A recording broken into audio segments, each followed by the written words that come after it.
Assalamualaikum warahmatullahi wabarakatuh.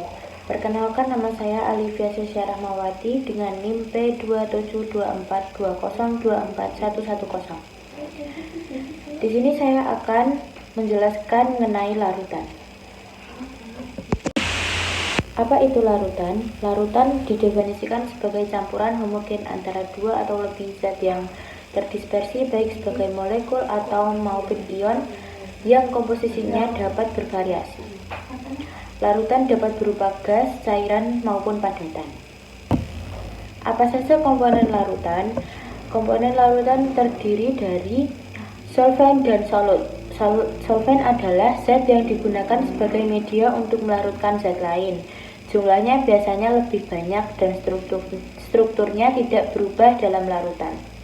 Yang kedua, solut, yaitu komponen dari larutan yang memiliki jumlah atau kadar yang biasanya lebih sedikit dalam sistem larutan. Yang ketiga, apa saja jenis-jenis larutan? Ada dua jenis larutan, yaitu larutan encer dan larutan pekat. Larutan encer adalah larutan yang mengandung sejumlah kecil solut yang relatif terhadap jumlah pelarut. Sedangkan larutan pekat adalah larutan yang mengandung sebagian besar solut. Solut adalah zat terlarut, sedangkan solvent pelarut adalah medium dalam mana solut terlarut. Yang keempat, apa saja zat yang digunakan sebagai pelarut? Pada umumnya, zat yang digunakan sebagai pelarut adalah air. Selain air, yang berfungsi sebagai pelarut adalah alkohol, amoniak, kloroform, benzena, minyak, asam asetat. Akan tetapi, kalau menggunakan air biasanya tidak disebutkan. Apa saja faktor-faktor yang mempengaruhi larutan?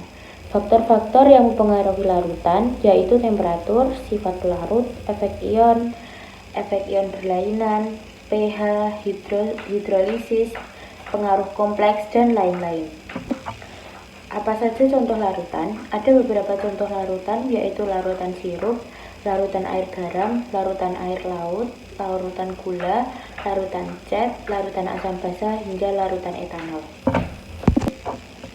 Konsentrasi larutan menyatakan secara kuantitatif komposisi zat terlarut dan pelarut di dalam larutan. Konsentrasi umum dinyatakan dalam perbandingan jumlah zat terlarut dengan jumlah total zat dalam larutan, atau dalam perbandingan jumlah zat terlarut dengan jumlah pelarut.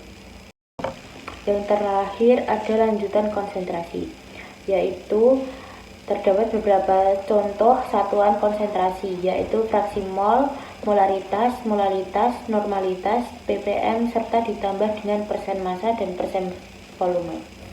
Sekian penjelasan dari saya, kurang lebihnya mohon maaf. Wassalamualaikum warahmatullahi wabarakatuh.